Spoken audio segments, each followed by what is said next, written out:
Hello everyone. In my previous video, I explained you about how to solve the problem by using method of joints.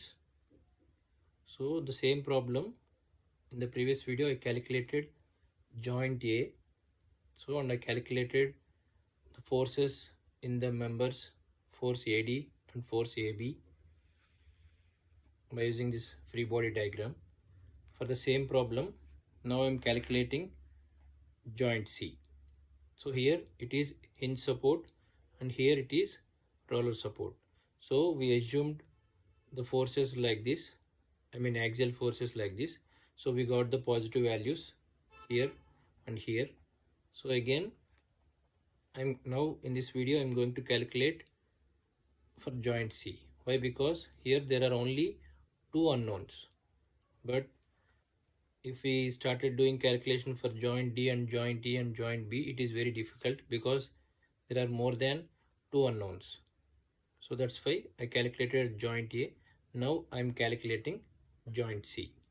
Okay, so first we have to draw the free body diagram for this joint C. Here roller support is there. For the joint C,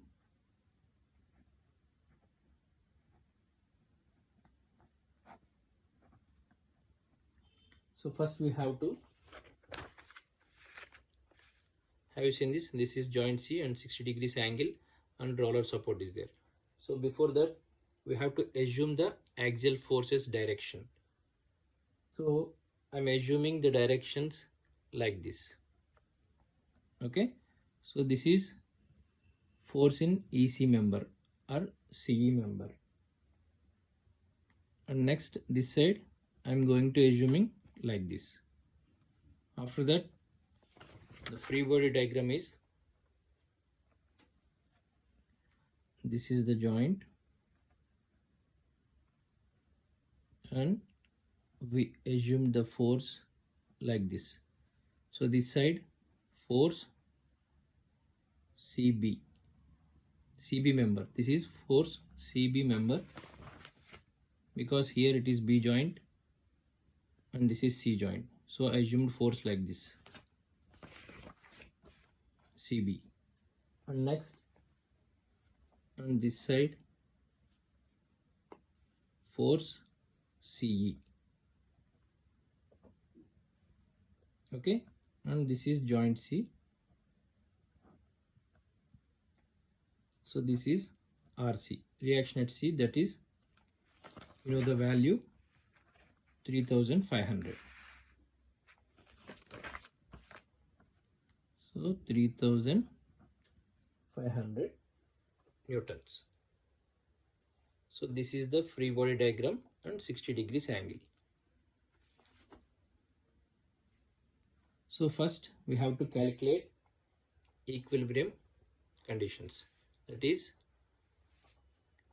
sigma fx equal to 0 and sigma fy equal to 0. That is force in x direction is 0 and force in y direction is 0. So force in x direction are, first we have to calculate forces in x direction. First one is this one minus FCB. Have you seen this? For the axis it is left side, so minus FCB. And next this one, this is the inclined force. Okay, so this is the inclined force, so I am taking the force like this. Okay, so if suppose this is the axis and similar, opposite angles are similar, so this is 60 degrees and this is FCE. So now we have to resolve this force in this x direction. So this is right side, that is positive FCE cos 60. So why it is cos 60? I'm showing here. So this is the joint and this is the force FCE and this is 60 degrees.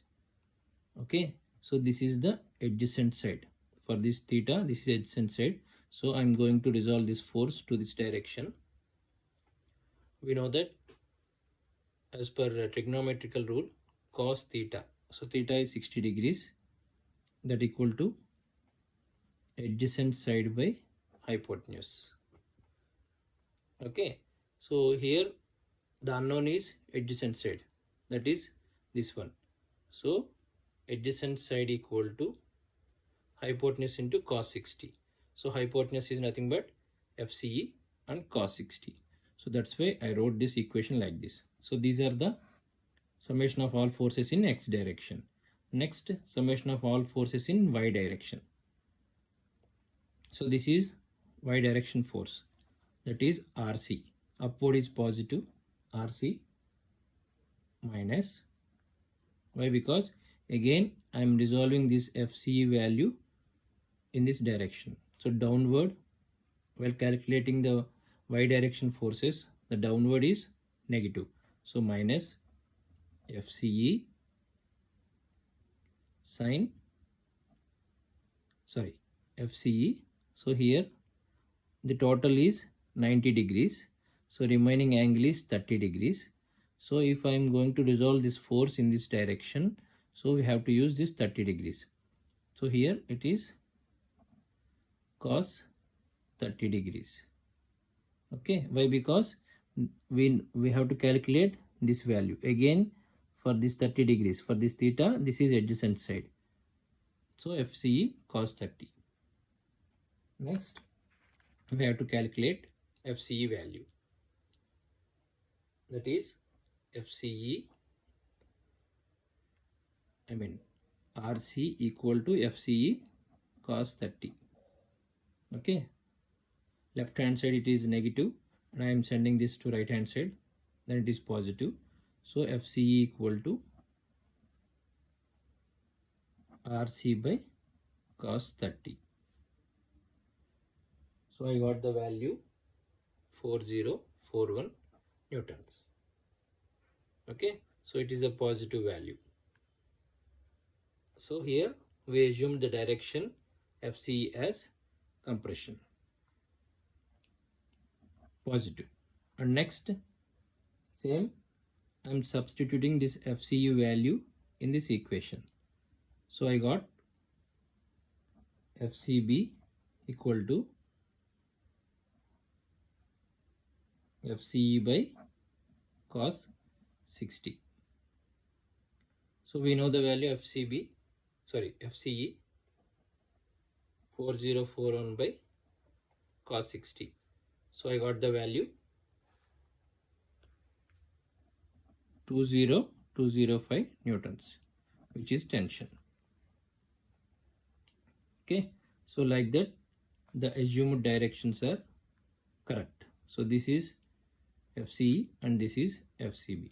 So like that we solve the joint C and forces in FCE and FCB. In the next video I am going to solve in joint D. Okay, I hope you understood this. Thank you so much. Thanks for watching.